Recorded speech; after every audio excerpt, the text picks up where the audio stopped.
Hey guys, Mac Lake here with the Launch Network update. I'm here with Jason Griffen, who's the founding pastor at Freedom Valley Church outside of Phoenix, Arizona. And we grabbed some lunch today and just wanted him to share a couple of things. First of all, Jason, you came from a great church, First Baptist Woodstock in Woodstock, Georgia, and God moved you up from the southeast here out west. And that's a big transition, especially moving to plant a church. So, Jason, what advice would you give to a church planter that was parachute dropping into a new city?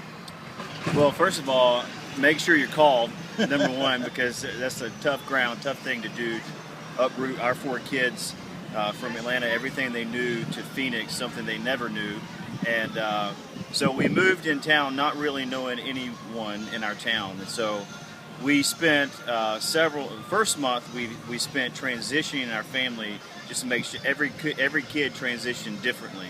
And then the second thing is we just really started building authentic, real relationships with people, inviting them into our home, getting to know who they were, and allowing them to invite us into their world. And that was really exciting, but yet very nerve-wracking, to be honest with you, because you get known of this church start and people kind of gravitate to you, and then they say, well, you know, we don't want to be that, we want to be your friend, but we don't want to be your church plant, you know, and that kind of thing. And so really just being authentic and genuine in who you are, finding out who you are, and leading out of that, and allowing that to overflow to other people would be the biggest advice I can tell you.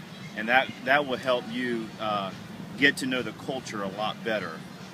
Not to become the culture, but yet to get to know the culture so know how you can execute in the right way. So I love what you just said, because you great advice. Transition your family first. Yeah. Make sure they transition well, and then engage that community, which you're a monster relationship builder. And they did a block party, had 700 people from the community show up. Jason, real quick, just tell us a couple of results that have happened since you planted. Well, we started meeting in our home, which we basically started with one person, and they never showed up.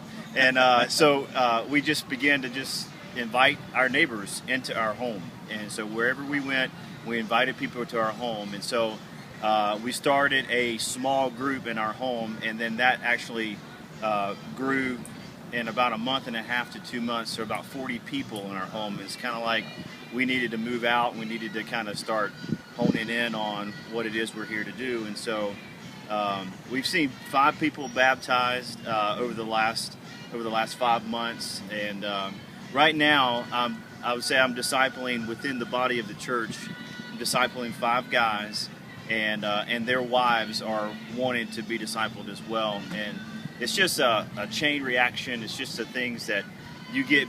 I got people talking about what our vision is, and then they started sharing, and then they started sharing, and it's just, I needed more people talking about what it is God's doing. And so our goal, our really genuine goal, is to build authentic, telling God's redemptive story through authentic and missional community. And we want to see that happen. There's 37 neighborhoods in Surprise, and we want to see gospel-centered small groups in every single one of those, and that's our vision, that's our goal. So, love what you're doing. Keep up the good work. Yeah. Just led a professional baseball player to Christ yesterday, yeah. And so cool. God's doing some great stuff through you here. We're proud of you, and thanks for what you're doing. Thank you.